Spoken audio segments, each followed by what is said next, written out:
Assalamualaikum warahmatullahi wabarakatuh.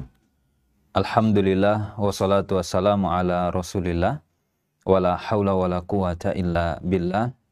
Kaum muslimin dan kaum muslimat rahimani wa rahimakumullah. Kita bersyukur kepada Allah karena di kesempatan pagi hari ini kita bisa kembali melanjutkan sesi rehat subuh kita dengan pembahasan terkait dengan budaya. Jadi kebiasaan, bagaimana sikap yang benar terhadap kebiasaan yang ada di masyarakat kita dan bagaimana Islam memandang kebiasaan tersebut. Dan kita sapa terlebih dahulu guru kita Ustaz Amin Nurbais. Assalamualaikum Ustaz. Waalaikumsalam warahmatullahi Sehat Ustaz ya? Alhamdulillah. Insyaallah. Sudah ngopi belum? Belum ini Oh, Ustaz. belum.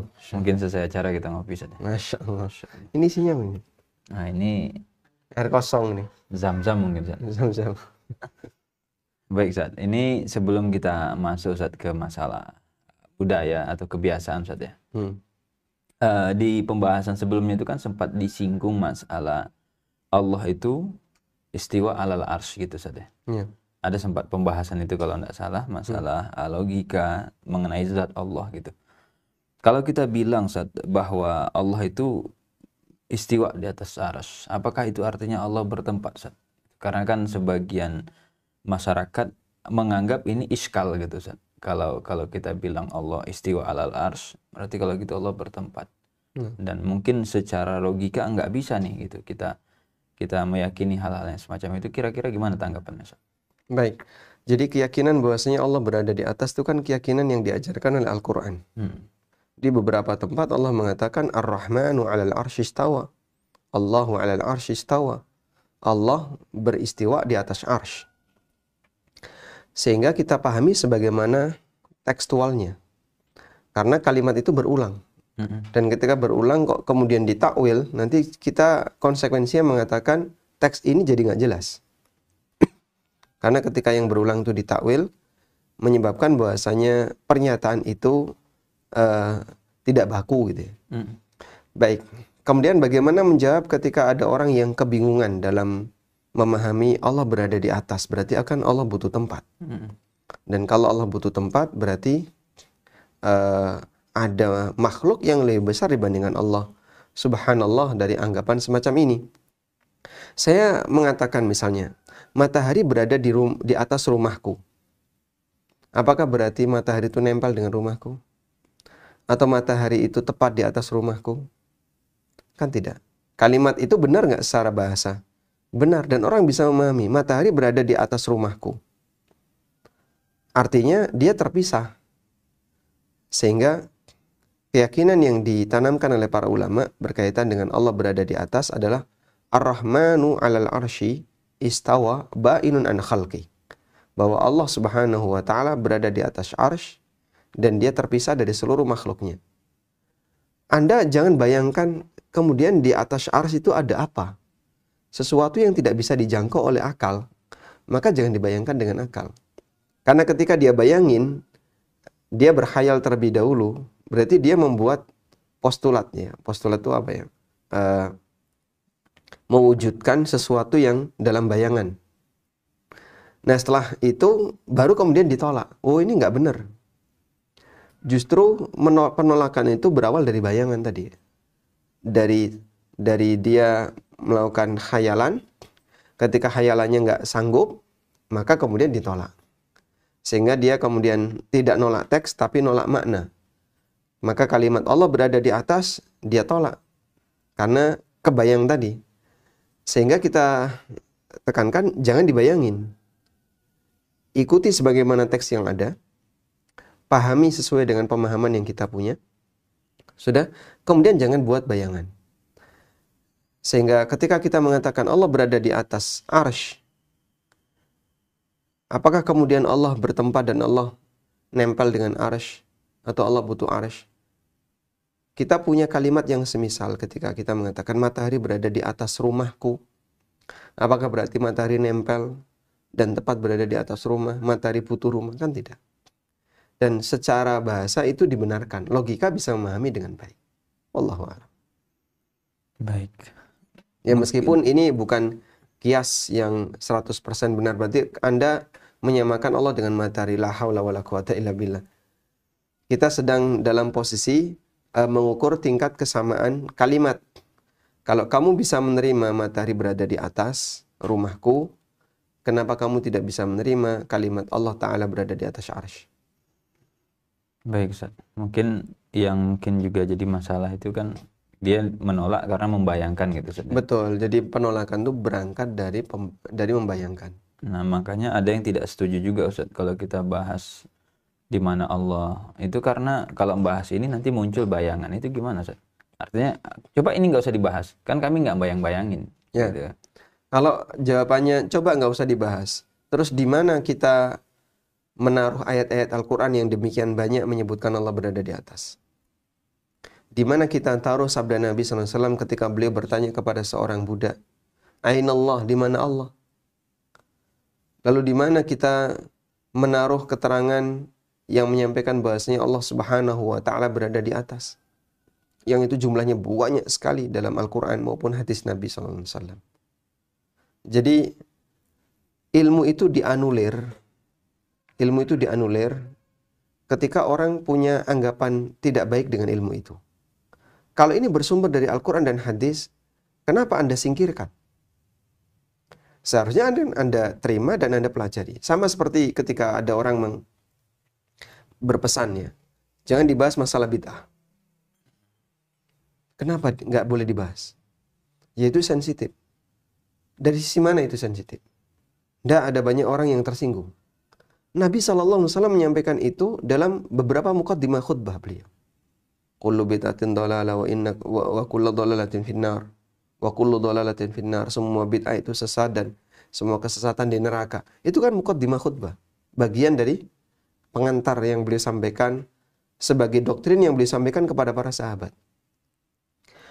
Coba bayangin ketika Nabi SAW sedang menyampaikan khutbah seperti itu, terus kita angkat tangan, ya Rasulullah, jangan bahas masalah ini. Kenapa? Ada banyak yang tersinggung. Bayangkan coba, yang terjadi kira-kira gimana? Ya kita nggak berani Pak, di depan Nabi SAW ngomong kayak gitu. Baik, kalau Nabi SAW sudah wafat, kemudian hadis itu disampaikan, apakah kemudian kita tolak? Sehingga kita terima hadis beliau saat beliau masih hidup, dan kita tolak saat beliau sudah meninggal dunia. Prinsip Abu Bakar As-Siddiq radhiyallahu anhu pada waktu beliau diminta untuk menarik kembali pasukan Usama. Yang pasukan Usama itu dikirim oleh Rasulullah SAW. Kemudian beliau meninggal sebelum pasukan itu selesai misinya. Maka Abu Bakar disarankan oleh para sahabat, tarik pasukan Usama. Karena Madinah dalam kondisi genting. Banyak orang yang murtad, banyak nabi palsu. Apa kata Abu Bakar radhiyallahu anhu? Aku tidak ingin mentaati Nabi SAW ketika beliau masih hidup. Thumma u'sihi maitan. Kemudian aku bermaksiat kepada beliau ketika beliau sudah meninggal. Sehingga beliau tetap komitmen untuk taat kepada Rasulullah SAW hayyan wa maita, baik ketika beliau masih hidup maupun sudah meninggal. Hal yang sama juga ketika kita menyikapi hadis Nabi SAW. Beliau bersabda demikian. Dan tentu kita tidak akan mengkritik atau protes saat beliau menyampaikan itu. Begitu beliau meninggal dunia, apakah kemudian sabda itu kita anulir? La haula wala quwata illa billah. Kita terima apapun ilmu dari syariat. Walaupun itu bisa jadi bertentangan dengan kebiasaan. Maka kebiasaan kita menyesuaikan ilmu itu, syariat itu, dan bukan syariat menyesuaikan kebiasaan kita. Nah, berarti mungkin yang perlu disetting ini, disetel ini isi kepala kita mungkin saja. Semuanya berangkat dari situ. Jadi kita beda akidah itu kan karena masalah isi kepala. Baik. Sehingga pasang ketunduan, taslim itu berada di depan. Baru kemudian logika kamu bermain. Tapi kalau logika di depan, baru tunduknya di belakang, akhirnya orang jadi muter-muter di situ. Baik Ustaz, mungkin kita beralih sekarang Ustaz ke tema yang baru. Baik, ini kaitannya dengan kebiasaan juga Ustaz. Karena ini juga cukup menarik sebenarnya, karena nanti realita di lapangan itu kadang kalau yang sebelumnya dia mempermasalahkan dalil ataupun hadis atau Al-Quran dengan akal, kalau ini mungkin dia mempermasalahkannya, oh kami tidak biasa yang begini, atau mungkin ya hadapannya nanti kita dihadapkan dengan kebiasaan atau budaya. Tradisi, budaya. Itu. Ini juga kayaknya di lapangan juga cukup menarik. Kira-kira sebenarnya budaya atau kebiasaan itu seperti apa Ustaz hakikatnya? Kalau kita mendefinisikan budaya, sebenarnya budaya itu lebih jelas dibandingkan harus didefinisikan ya. A'rafu min an tu'arraf. Lebih ma'ruf dibandingkan harus dikasih ta'rif. Karena itu, ya budaya sebagaimana dipahami oleh masyarakat, budaya adalah apa yang menjadi kebiasaan mereka, dan budaya itu prinsipnya adalah pertama dia diciptakan oleh manusia. Memang ada budaya karena hasil dari pelaksanaan agama, lalu jadi budaya. Misalnya orang melakukan aneka aktivitas syariat, kemudian akhirnya jadi kebiasaan, itu bisa. Atau yang kedua, budaya itu murni ciptaan manusia. Dan ini yang kita maksud. Bagian ini yang kita maksud. Jadi ada orang yang atau masyarakat membuat kebiasaan tertentu, akhirnya itu jadi kebiasaan turun-temurun jadi budaya. Bagian ini yang kita maksud. Kemudian yang kedua, budaya itu memungkinkan sesuatu yang baru. Ada sesuatu yang baru. Artinya manusia bisa menciptakan budaya baru. Di zaman sekarang kan ada banyak budaya baru yang mungkin dulu nggak pernah terjadi ya, di masa silam. Ya misalnya keberadaan teknologi menyebabkan masyarakat punya budaya yang berbeda dengan masa silam. Kayak budaya belanja lewat online, kemudian ada hari-hari tambahan ya, Harbolnas ya, hari Belanja bola online. nasional. Apa? Belanja online. Hari belanja online nasional. Yang dulu orang nggak kenal seperti itu. Kemudian ada apa lagi misalnya? Meeting online. Meeting online. Jadi ada banyak kebiasaan baru yang muncul dan itu karena efek teknologi. Maka memungkinkan budaya itu berkembang karena keberadaan teknologi. Baik Ustaz. Kita kan ini teladan kita Nabi Ustaz ya. Sallallahu alaihi wasallam. Nah, itu sebenarnya di zaman Nabi itu ada budaya nggak sih Ustaz? Jadi kayak kalau kita lihat, oh di zaman Nabi itu ternyata ada budaya, ada kebiasaan. Nah nanti kan Nabi itu istilahnya panutan kita. Nah, gimana Nabi nyikapi budaya tadi atau kebiasaan-kebiasaan di kampung beliau gitu. Kita kan setiap kampung itu punya kebiasaan gitu. Nah jadi artinya mungkin bisa kita tarik di zaman kita kalau kita berhadapan dengan budaya atau yang semisal itu gimana gitu Ustaz. Baik. Jadi kalau kita tanya apakah di zaman Nabi SAW ada budaya? Semua tempat itu ada budaya. Karena dimanapun manusia berada, dia punya kebiasaan. Sehingga ketika dia berkomunitas, ada kebiasaan komunitas itu. Nabi SAW tinggal di sebuah lingkungan yang sudah jadi. Bukan beliau yang membentuk lingkungan itu. Sehingga kan beliau tidak menempati lahan kosong, lalu beliau ngundang banyak orang. Ayo kita kumpul bersama di sini buat kampung, kan nggak gitu. Tapi kota Mekah sudah hadir, sudah ada, dan sudah ramai. Ya. Ini beda dengan yang dialami oleh Nabi Ismail dan Ibrahim. Nabi Ibrahim dan Ismail alaihi wassalatu wassalam. Ketika Nabi Ibrahim mengungsikan anak dan istrinya ke kota Mekah, nggak ada kehidupan.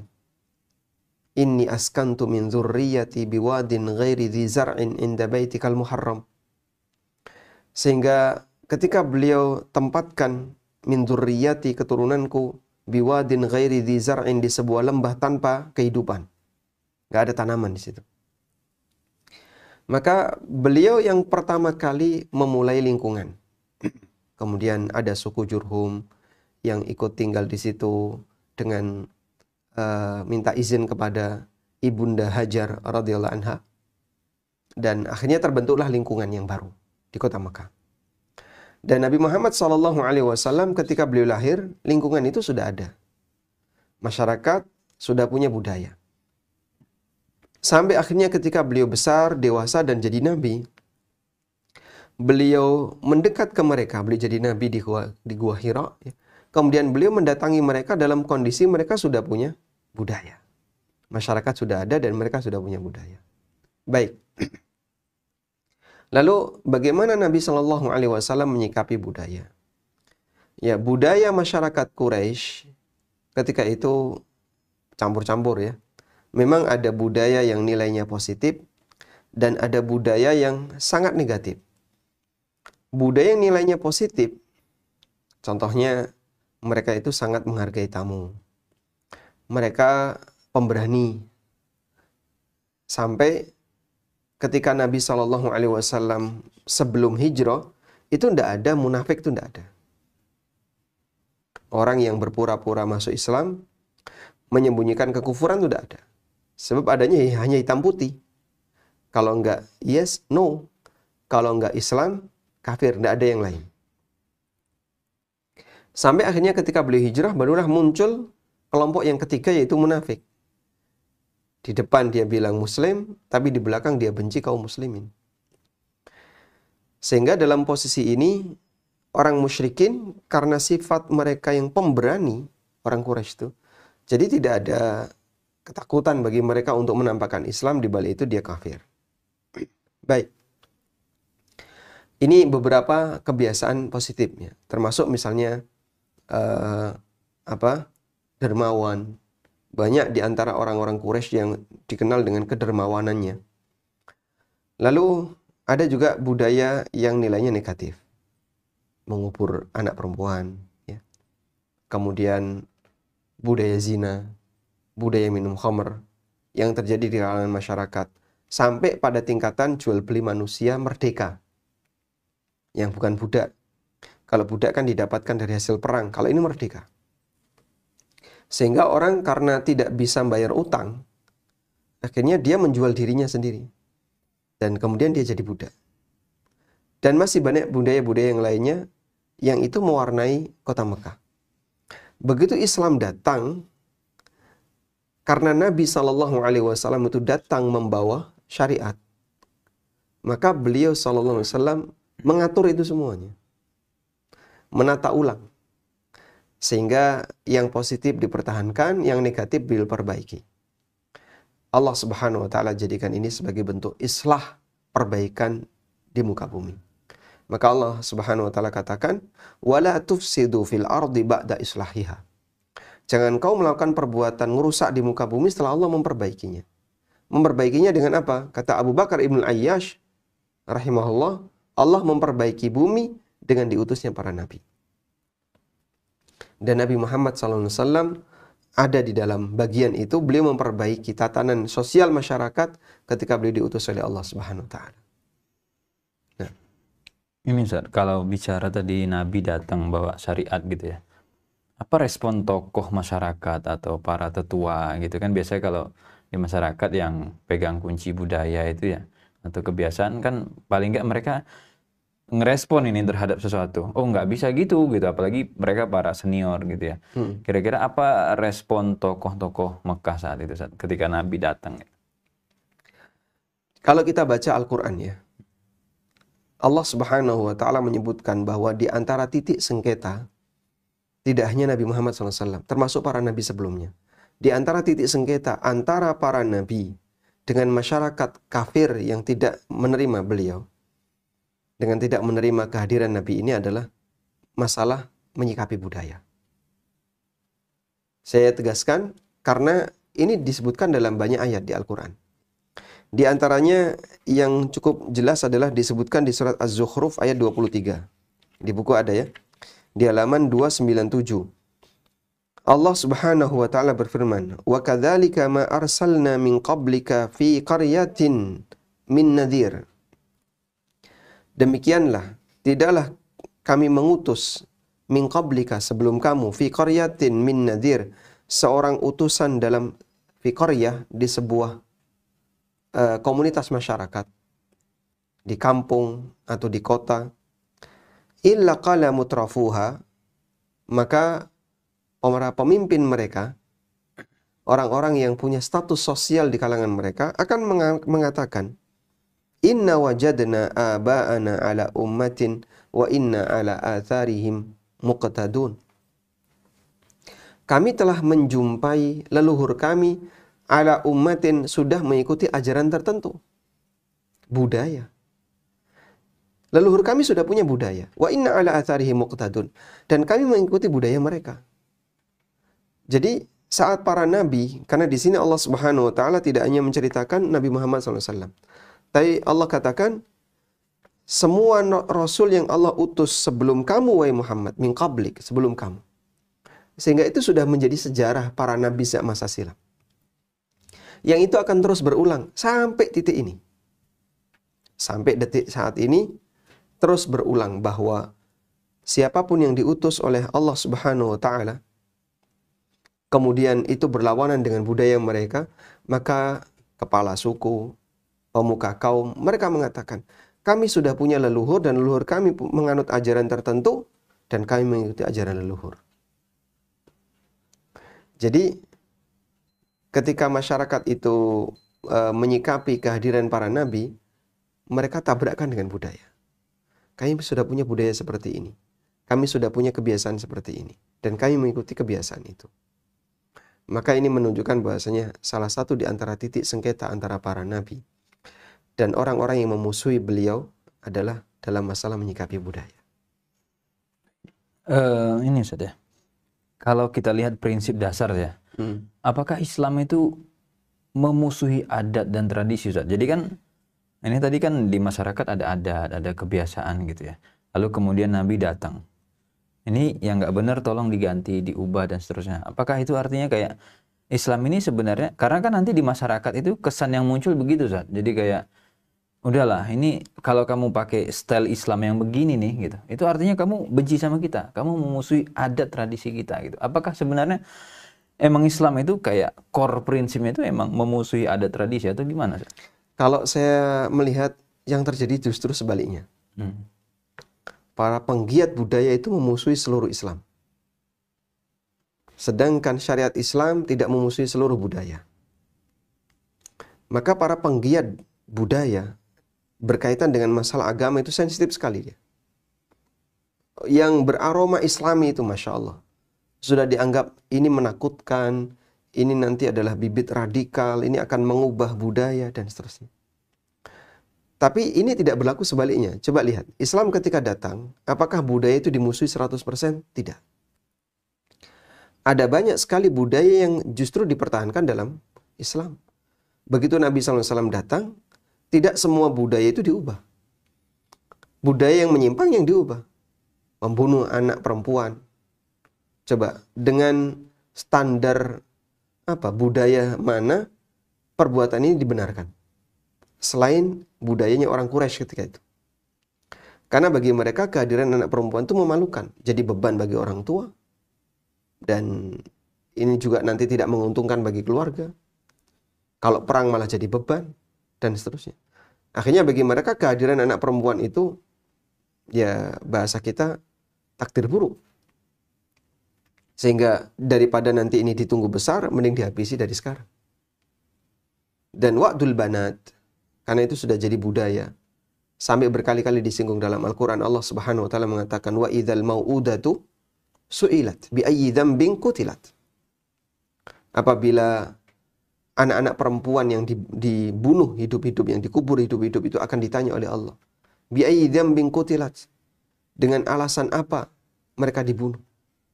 Dan Allah Subhanahu wa Ta'ala juga mengatakan, wa idza busyira ahaduhum bil untha dhalla wajhuhu muswaddan wa huwa kadhim. Kalau mereka mendengar kabar istrinya melahirkan anak perempuan, dhalla wajhuhu muswaddan, mukanya langsung berubah hitam. Wa huwa kadhim, menahan emosi.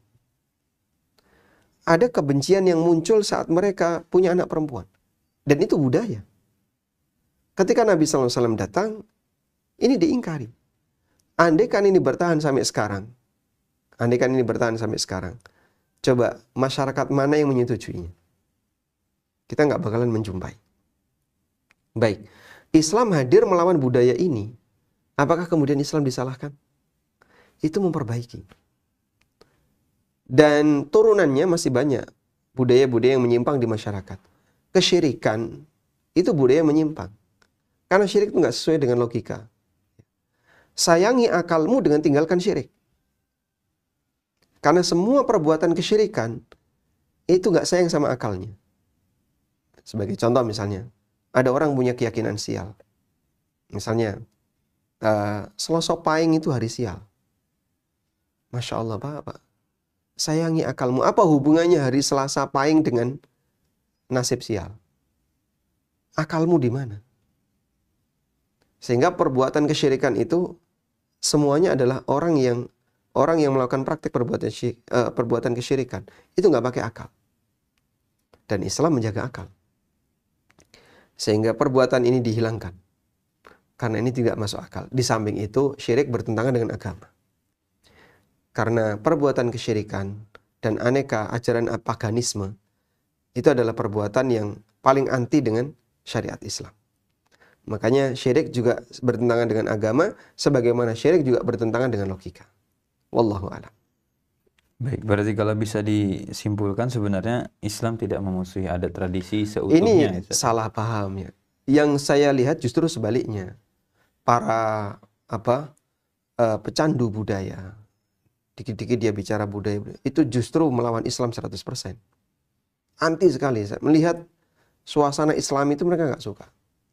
Sampai pada titik tertentu mereka nggak senang dengan adzan. Mereka nggak senang lihat orang berjilbab, tuh nggak senang. Kebencian muncul dalam hatinya. Padahal kami tidak menyikapi yang sama kepada mereka. Sehingga pada waktu ada tradisi dan budaya di masyarakat, dakwah datang, itu kan tidak semuanya dihapus. Bagian yang menyimpang yang disingkirkan. Mohon maaf, yang bagian ini tidak boleh. Kenapa? Judi ini. Tapi kami sudah jadi tradisi. Sabung ayam di sebagian tempat itu budaya. Nah. Baik, Ustaz. Ini kita mau lanjut atau ke diskusi? Satu Gimana? lagi? Ini sesuai dengan komando dari tim. Gimana, Kru? Kita mungkin karena ini pembahasan berikutnya agak perincian panjang, Ustaz ya, mengenai Nah, di buku budaya. saya sebutkan nih salah satu contoh Nabi SAW mendukung kebiasaan baik orang Quraisy ketika mereka berkumpul di mana? Setelah peristiwa perang Fijar ya. Kemudian ada Bani Hashim, Bani Muttalib, Bani Asad bin Abdul Uzza, Bani Zuhrah bin Kilab. Bani Zuhrah ini contohnya yang Az-Zuhri, Abdurrahman bin Auf itu Az-Zuhri. Bani Taim bin Murrah. Mereka berkumpul di rumah Abdullah bin Jud'an di bulan Dzulqa'dah, kemudian membuat kesepakatan. Siapapun yang dizalimi di kota Mekah, baik penduduk asli maupun bukan, maka dia akan dibela. Dan itu pembentukan sebuah budaya. Mulai hari ini siapapun yang dizalimi di kota Mekah harus dibela. Kalimatnya dizalimi. Dan Nabi SAW setuju dengan ini. Sampai beliau mengatakan, laqad syahidtu fi dari Abdullah bin Jud'an hilfan ma uhibbu anna li bihi humratan na'am walawi du'iya bi walawi ud'a bihi fil islami la ajabtu. Saya turut menyaksikan sebuah kesepakatan sumpah yang dilakukan di rumah Abdullah bin Jud'an, yang itu lebih aku sukai daripada aku memiliki onta merah. Andai setelah datang Islam aku diundang untuk acara itu, niscaya akan aku datangi. Artinya beliau mendukung hal ini. Sehingga ini salah satu di antara bukti bahwa beliau SAW tidak memusuhi budaya 100%. Termasuk juga dalam masalah pakaian. Nabi SAW setelah beliau diutus jadi Nabi, itu beliau nggak ganti baju. Nggak ganti model maksud saya. Nggak ganti model pakaian. Artinya tetap sama sebagaimana pakaiannya orang di masa silam, orang-orang Quraisy. Sehingga yang beliau koreksi dari masalah pakaian adalah modelnya misalnya. Yang pelanggarannya. Isbal. Kemudian terlalu syuhra, menampakkan kesombongan. Dan itu sejalan dengan prinsip dalam Islam. Sederhana, kemudian tidak sombong, tawadhu, dan seterusnya. Wallahu a'lam. Baik, Ustaz. Mungkin untuk pagi ini kita cukup mengenai kebiasaan, atau mau lanjut dengan perincian hukum. Nanti insya Allah untuk rincian ini, jadi macam-macam budaya dalam kacamata syariat akan kita bahas di pertemuan berikutnya insya Allah. Baik, Ustaz. Demikian pemirsa untuk sesi materi kita pada pagi hari ini. Kita akan lanjut nanti dengan diskusi dan tanya jawab, namun sebelum itu kita break sejenak dengan jeda pariwara berikut ini. Atas kemudahan dari Allah Ta'ala, Umroh bareng ANB bekerja sama dengan Travel Nur Ramadan Wisata akan menyelenggarakan Umroh Akbar bersama Ustadz Amin Nurbait dan Ustadz Wira Mandiri Bahrun dengan biaya mulai 29,9 juta untuk quart. Jamaah akan mendapatkan fasilitas Hotel Bintang 5 Aska As-Safa atau Staraf di Mekah, Hotel Concord Al Khoir, Staraf di Madinah. Info selengkapnya silakan kunjungi medsos kami, Facebook Umroh bareng ANB, Instagram ANB Umroh, atau melalui customer service kami 0812 9090 4331. Umroh bareng ANB, beribadah dengan ilmu.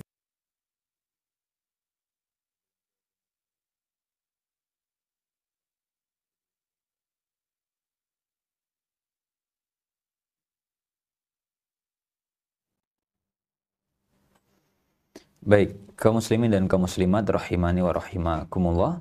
Kita akan lanjut ke sesi diskusi dan tanya jawab.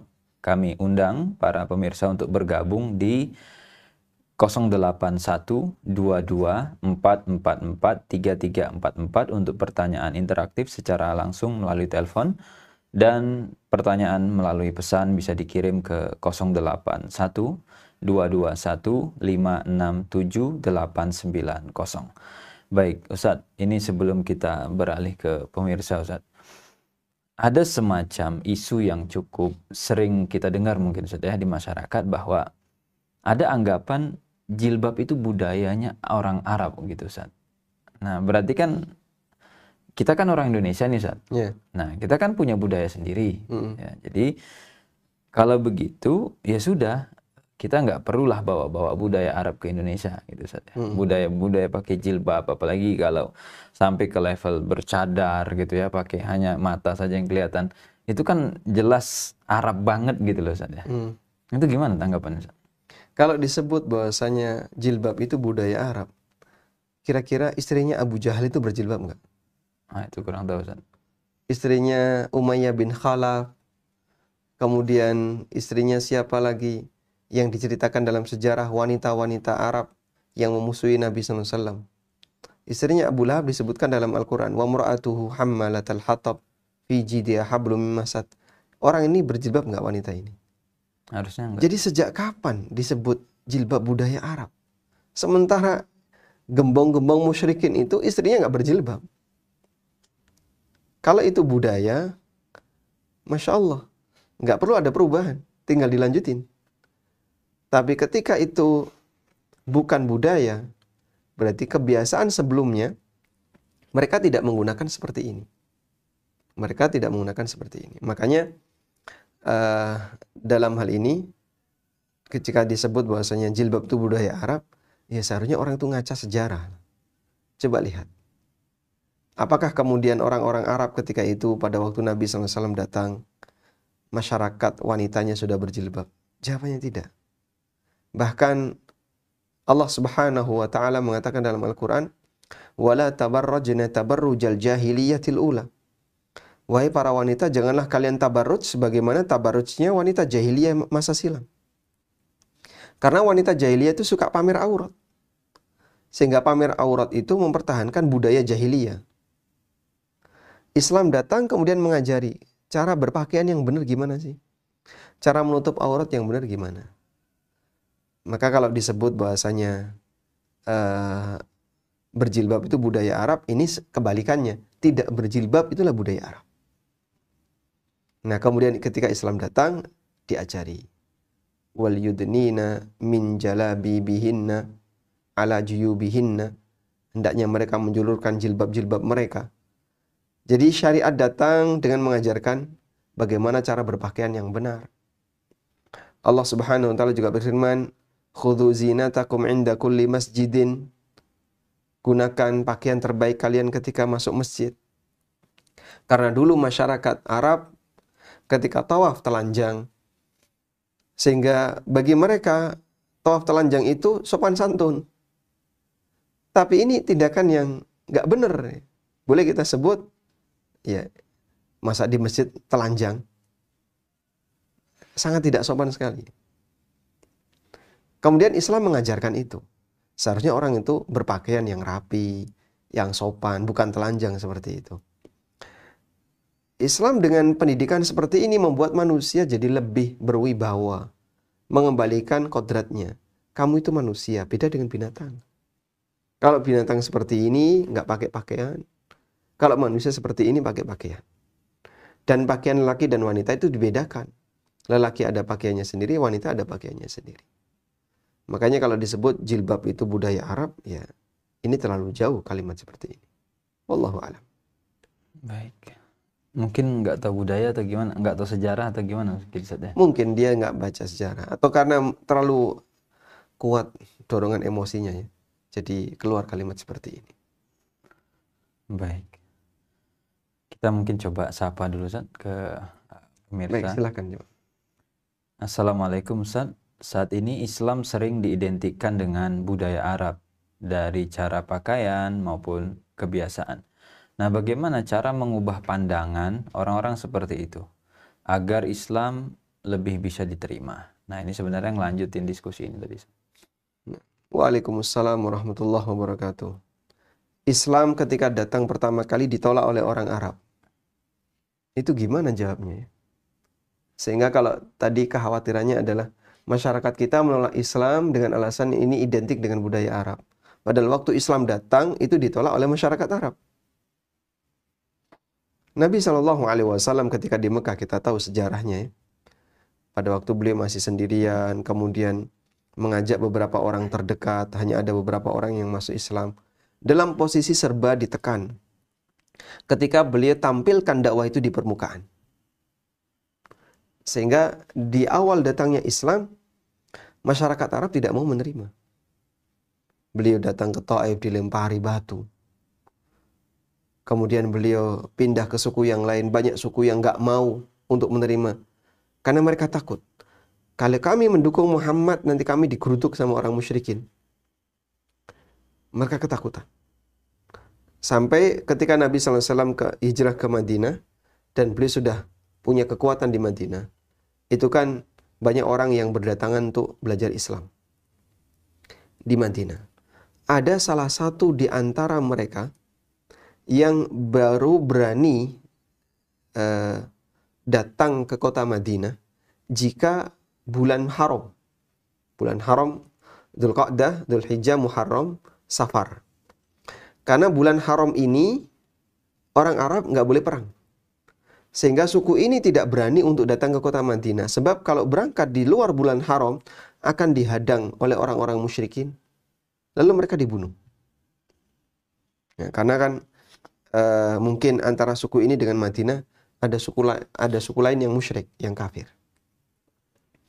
Sampai seperti itu. Jadi ini salah satu di antara bukti orang Arab dulu menolak Islam. Alhamdulillah dakwah itu kemudian menyebar luas. Sampai akhirnya seluruh jazirah Arab Muslim. Sehingga kalau disebut bahwasanya Islam itu bertentangan dengan budaya atau Islam itu identik dengan budaya Arab, ini aneh. Memang nabimu dari Arab. Tapi kalau nabi itu dari Arab, masa kamu protes? Sudahlah, kita buat perhitungan kayak gini aja ya. Baik. Kalau Islam itu identik dengan budaya Arab. Berarti kalau Allah mengutus Nabi, itu lebih tepat di mana? Kamu cari tempat. Kamu tentukan tempat. Ya seharusnya di Eropa, Pak. Baik, Nabi diutus dari Eropa. Nah, nanti ketika Nabi diutus dari Eropa, ajaran itu sampai ke Indonesia. Orang kan komentar. Apa komentarnya? Ya, itu untuk orang Eropa ya. Nabi identik dengan budaya Eropa. Ada nggak cocok Eropa? Kita ganti. Mau benua yang mana? Afrika. Sudah? Ketika Nabi dari Afrika, ajarannya sampai ke Indonesia, Anda akan komentar yang sama. Maka sebenarnya yang dikomentari yang mana? Budayanya, budaya Arabnya, atau nabinya?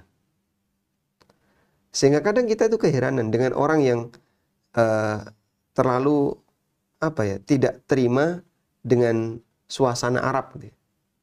dengan tuduhan ini semuanya kok ke Arab-Araban, nabinya dari Arab, Al-Qur'annya berbahasa Arab, dan seterusnya. Ahum yaqsimuna rahmat Rabbi. Apakah mereka yang berhak untuk membagi rahmat Allah? Allah Subhanahu wa taala mengutus nabinya dari kampung A, dari kampung B, kan terserah Allah. Karena itu Allah Subhanahu wa taala ingatkan dalam Al-Qur'an, "Wa rabbuka yakhluqu ma yasha' wa yakhtar." Rabbmu menciptakan apa saja yang Dia kehendaki dan Dia memilih sesuai dengan apa yang Dia kehendaki. Apa salahnya ketika Allah memilih? Dia berhak karena Dia yang menciptakan. Maka ketika Allah pilih nabinya dari Arab, terus Quran berbahasa Arab dan seterusnya, lalu orang protes, kenapa sih berbahasa Arab? Baik, kamu tunjuk bahasa mana biar kamu bisa terima. Ya seharusnya Quran pakai bahasa Jawa dong, Pak. Allah turunkan nabi dari Jawa, Quran pakai bahasa Jawa misalnya. Nanti ketika dakwah ini sampai ke jazirah yang lain, ke India atau ke Arab atau ke Afrika, mereka akan komentar yang sama. Nabi kok kejawen? Jangankan ini sudah, jangankan keluar Indonesia. Bawa ke Sumatera aja nanti. Apa kata orang Sumatera? Itu kan punya orang Jawa itu. Bukan punya orang Sumatera. Ngapain bawa ke sini kata orang Sumatera gitu, Ustaz. Baru satu Indonesia itu, Ustaz. Iya, ini baru satu Indonesia. Nah, apalagi ke yang lain gitu. Ini karena ada hal-hal kita kayak di Sumatera itu nggak bisa terima, Ustaz. Dengan Contohnya? alasan adalah sebuah ormas gitu, Ustaz ya. Ormas yang itu besar di Jawa, Ustaz. Nah, kemudian di sana dia mau buat kayak diklat-diklat gitu ya. Dan itu ya sebenarnya mereka satu ormas juga, tapi nggak bisa terima ini yang sini. Dan mereka bilang, ini kan punya orang Jawa nih, ngapa bawa sini? Biar aja lah di Jawa kalian, balik aja lah kalian ke Jawa. Ngapain kalian ke sini gitu. Itu baru satu Indonesia tuh, Ustaz ya. Maksudnya artinya kan peluang itu nggak akan hilang gitu. Ya orang Jawa mungkin bisa terima, tapi nanti pindah pulau dia, geser Sumatera, Kalimantan, Papua. Ngapa orang Jawa ke sini katanya? Pergi aja lah kalian katanya. Baru satu Indonesia. Iya, seperti ini ya. Budaya wayang itu kan Jawa. Nah itu. Nah, ketika Islam itu dibawa ke suasana wayang, sehingga masjidnya desain wayang, terus semua desain berbau wayang ya, itu dibawa ke pulau yang lain, mereka nggak terima. Karena mereka merasa kami tidak punya budaya seperti ini. Hal yang sama ketika ada orang Padang dengan rumah apa? Rumah gadang. Rumah gadang ya, rumah tanduk. Rumahnya kan ya rumah Padang ya. Dibawa ke Jawa, orang Jawa belum bisa menerima dengan baik. Ya, inilah budaya. Jadi begini ya, bedakan antara syariat dengan budaya, itu penting. Syariat itu tidak berpihak kepada budaya. Karena itu Allah tegaskan bahwasanya Islam rahmatan lil alamin.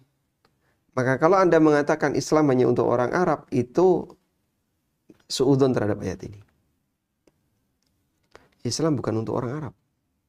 Meskipun dia datang dari Arab. Dan datang dari mana itu kan pilihan Allah. Kamu nggak boleh protes. Kamu protes, nanti turunannya banyak seperti yang tadi kita sampaikan. Sudah pilih tempat di mana kau akan setuju dengan Nabi. Saya pilih Eropa. Nanti kamu bilang ke Eropaan, ke Barat-Baratan. Pilih lagi, cari yang lain, Amerika. Nanti kau bilang Amerikan. Bingung jadinya. Makanya nggak ada standarnya kalau dikembalikan ke manusia. Allah menunjuk Rasul dan Allah memilih sesuai dengan apa yang Dia kehendaki. Wa rabbuka yakhluqu ma yasha'u yakhtar. Allah menciptakan apapun yang Dia kehendaki dan Dia memilih sesuai dengan apa yang Dia kehendaki. Wallahu a'lam. Baik, berarti kita nggak ada kewajiban untuk membuat dia ridho tadi, Ustaz ya. Tadi kan pertanyaannya gimana caranya biar dia kalau ridho gitu. Dia nggak menerima itu urusan dia. Dan semuanya akan ada konsekuensinya. Baik, Ustaz. Kita coba beralih ke pertanyaan berikutnya, Ustaz. Assalamualaikum warahmatullahi wabarakatuh. Izin bertanya, Ustaz. Barakallahu fikum. Mau tanya, bagaimana caranya untuk menolak anjuran ya ikut sedekah atau bacaan apa? Bancaan. Bacanya bancaan bukan bancakan ya. Oh ya. Atau bancaan di kampung-kampung pada hari-hari tertentu seperti suruhan dan lain-lain.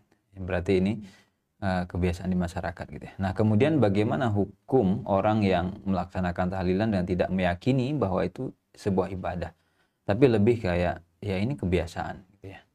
Nah, jazakumullahu khairan. Waalaikumsalam warahmatullahi wabarakatuh. Baik, kita baru bisa membahas ini ketika kita sudah paham pembagian budaya.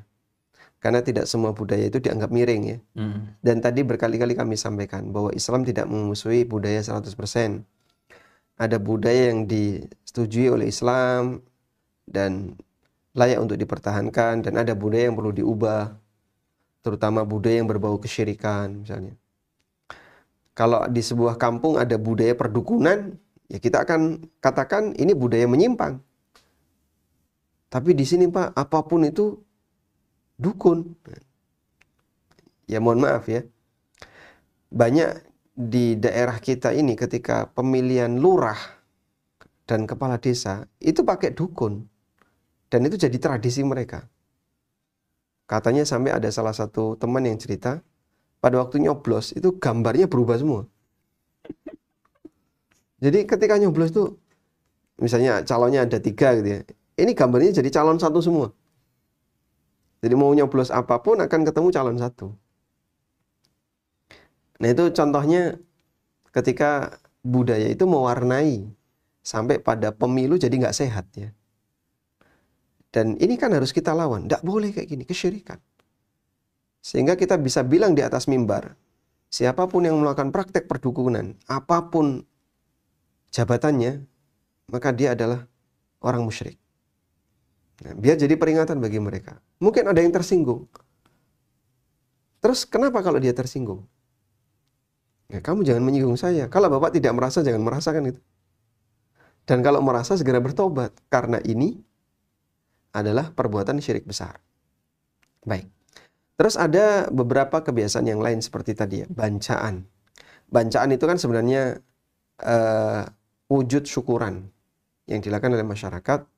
Lalu mereka kumpul makan bareng. Pada asalnya seperti ini tidak ada masalah. Cuman kadang ada praktek-praktek yang nggak benar yang mengiringinya. Misalnya sebelum bancaan datang dulu ke kuburan siapa.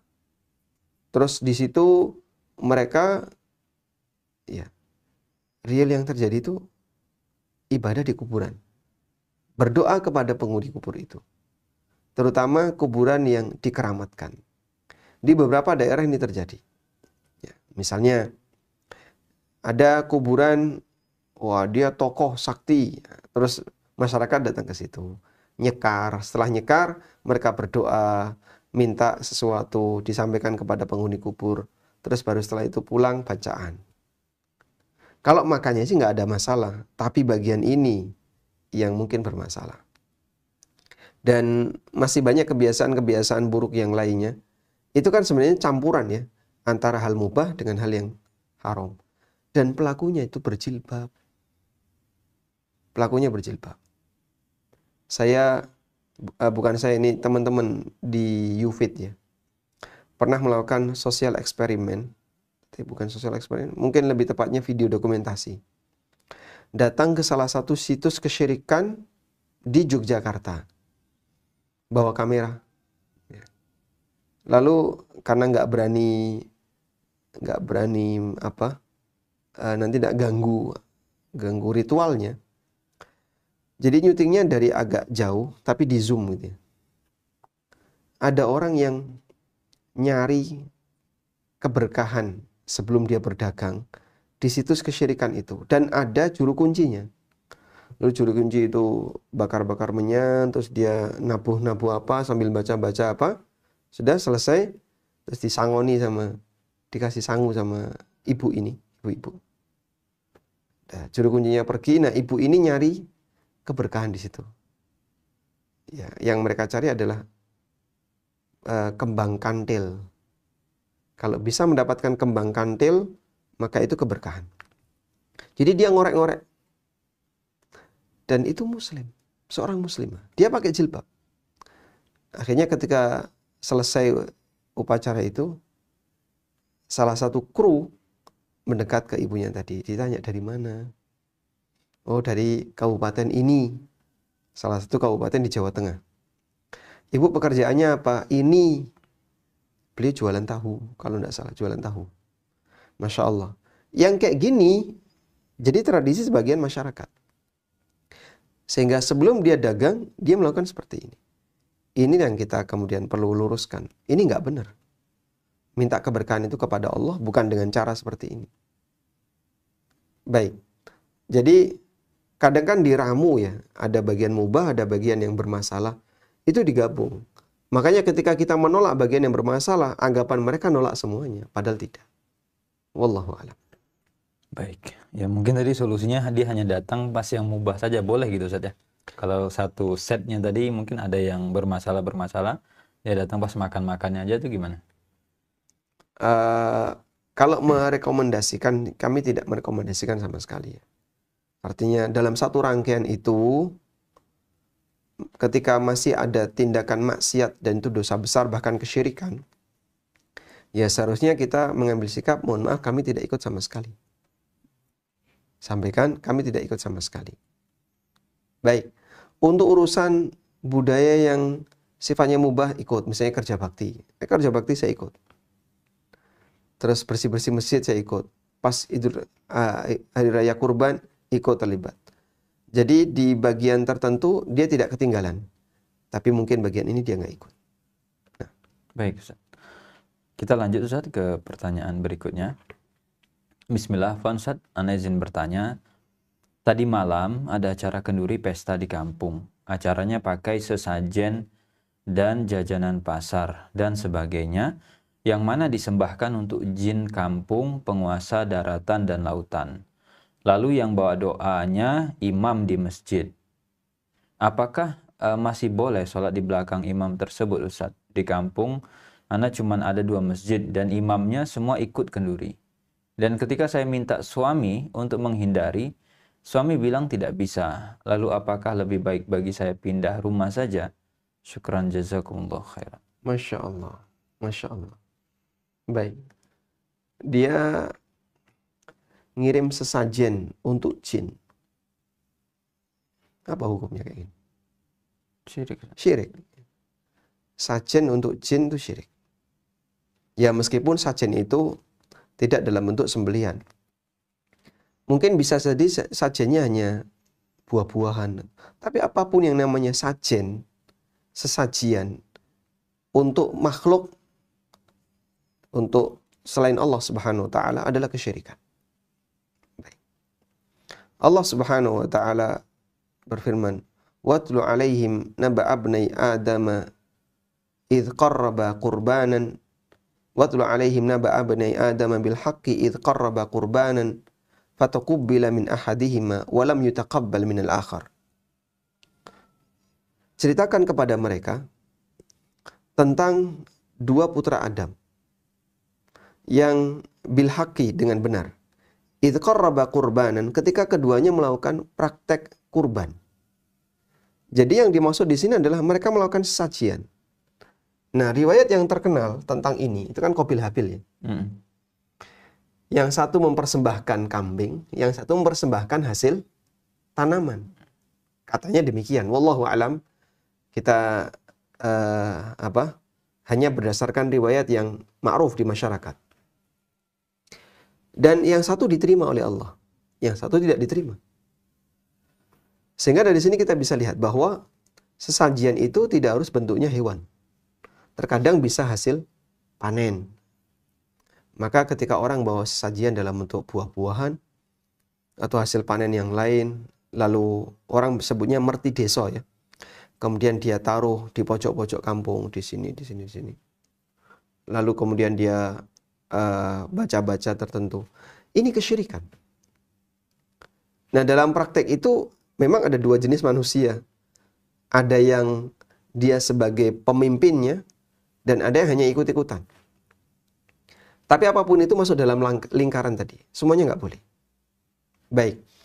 Kemudian kalau pemimpinnya, yang tadi disebut sebagai imam masjid, ternyata dia terlibat secara aktif, terlibat aktif. Sampai dia yang berdoa. Mungkin dia yang manggil jin itu. Kita tidak tahu ya ritualnya kayak gimana. Yang jelas di sini cuma disebutkan sajian dan ada jajan pasar. Ya, yang saya pahami, kalau memang imam masjid ini terlibat aktif di situ, berarti dia gembongnya, bagian dari gembong kesyirikan. Ya, artinya sholat di belakangnya sebaiknya dihindari. Ya, meskipun dia dekat dengan agama, tapi dalam hal yang sama dia ternyata dekat dengan kesyirikan. Sehingga orang musyrik tidak boleh untuk jadi imam masjid. Tayyib. Nah, Anda akan berhadapan dengan kondisi ini di kampung, dan ketika menghindar, resikonya dianggap sebagai orang yang anti budaya. Padahal sebenarnya yang kita inginkan adalah jangan ada tradisi kesyirikan. Sajen kepada jin dan seterusnya, kalau itu dibuang, lalu orang makan bersama di masjid atau apa, kemudian ada pengajian, insya Allah lebih bagus. Tapi mengubah itu butuh effort yang besar, dan mungkin barangkali Anda tidak berada di posisi yang punya wewenang di sana. Baik. Ya, kita hanya bisa sarankan jika tidak memungkinkan untuk tinggal di tempat seperti ini, Anda bisa pindah ke tempat yang lain. Karena di masyarakat kita, tidak ikut itu sama dengan anti. Ya.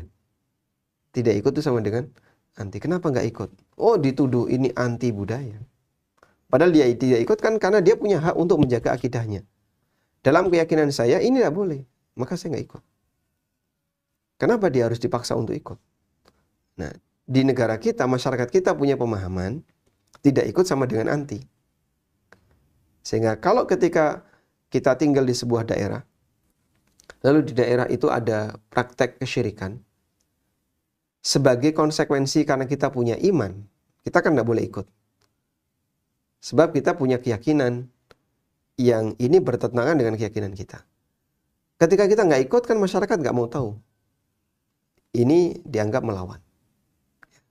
Oleh karena itu, daripada nanti menimbulkan efek samping yang berkepanjangan, mungkin Anda bisa berikan pilihan pindah ketika tidak bisa melakukan perubahan.